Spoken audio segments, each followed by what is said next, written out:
Hi, my name is Beth, and I've been with Missouri Star for about 2 years, and we're in the Batik shop today. And batiks are hand-dyed fabrics. They use a wax stamp.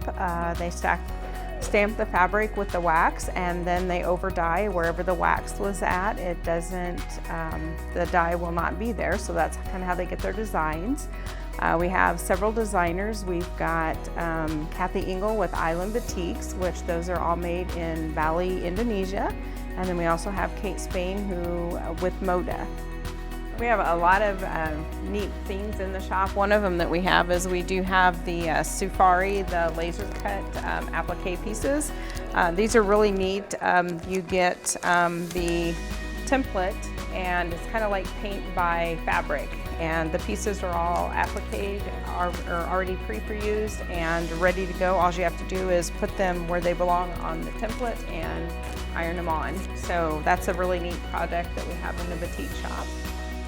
I really like working in Batik shops. It's kind of I think it's kind of the happy fabric to work with. It's bright and cheery, and it just makes you feel good.